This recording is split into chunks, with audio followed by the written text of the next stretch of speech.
Karaida enini keja utene loda adolo kine kido loda Katengeto loda eje otem lo buin o district alongora MP nado buku ngora Honorable Juliet Achayolo do ngisde bude ngiri kai pokuno rit kanuda adolo kini tungalu sodi da pupo kin aini ngosha noda iturto si tungalu mame iso ni taga ngata na de kisadio da areda kwa ni giro jo anu mame jo bore jainin richa ndobo mame pone ikoto jaiso ne pepeke de pepe nupedo to si chepa ka kwatata konye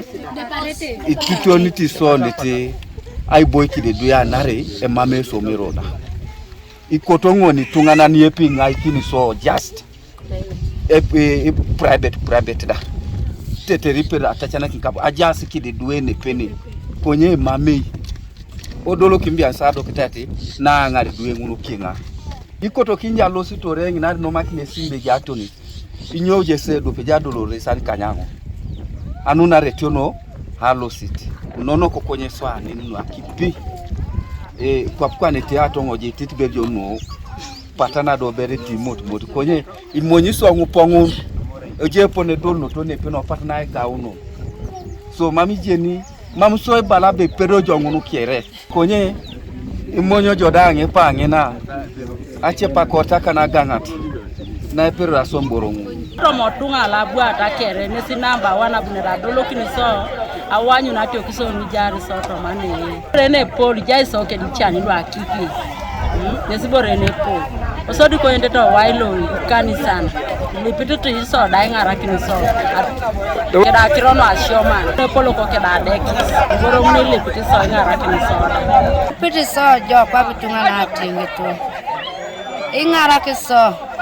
adokatati ni jasera ni chuno ni jauna so ne college atika ne kabioda emame plan ni kera lati nyamata to na ngadelo kina dokatati na ikwere siboro yes iri abu jabara ko ke mame ngarakne ni ngarakne jodi mara ta dokar kina kweto to ngarakna so mo ke so ne pata kera takir ina ki college so takir konya takir mamera na kosi na gola ra takir da mambo be jakani kosi ni kor safu gana ngun soni ija ki so akuru ki didi nyo itetere kwa na so di polo yo otan kanso oburto burtano ke yala ite kere e yala masi asete safu gana joko noi upuna kipingunu kada mu boran ko ne mu ogonyo so ma ki so da fu gana ija ki so da nyo elose akipi mameta kipichiti mematan ame semero ama de kise Koriso rana boneda mame transport ko buyi de medaw ke disu lo ngora de medaw ngese lipitero ngare moko automatique pecha ki se route tere so di nyamata mi tere so la lo tube kenge na disu lo ngora alo stekio to madolo kini tungalu de jaso kido lo Katengeto ngizda rai pejo kini kesirwa nana solitage onda na seunata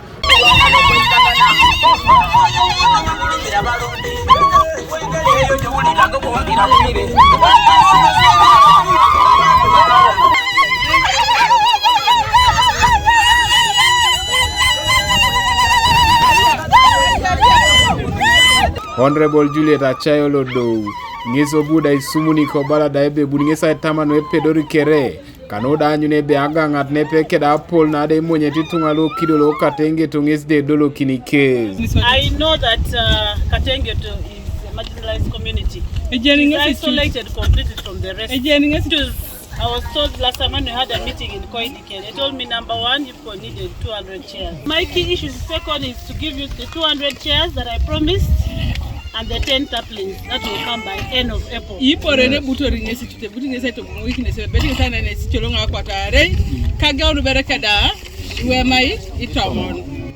Let's start from there. Then the next time, let us see first arrive. And then we bring other issues, not so. Ojasi bobesi emai itomon nyoro kwa na ipiko reselo inyamatalu dumune sane Ekido lo ngesida erai kopekwa ne diopoto mokido loda ilipua kata de Itunga kido da ichalo elude doltosi yare Ojiena sida kwa poswat nepepe kede Katengeto ngis da ichalo ilude ijasa ibo sitina konyeka no da adolokini ngis de rai ningo sitina ada epolo noi adolokini tungalu ngis de rai kwangata kir ara emere kwana etosoma a injini bot ara ibonate engine loda itorita kipi Kanuka TV East Martinopolo Kongora District.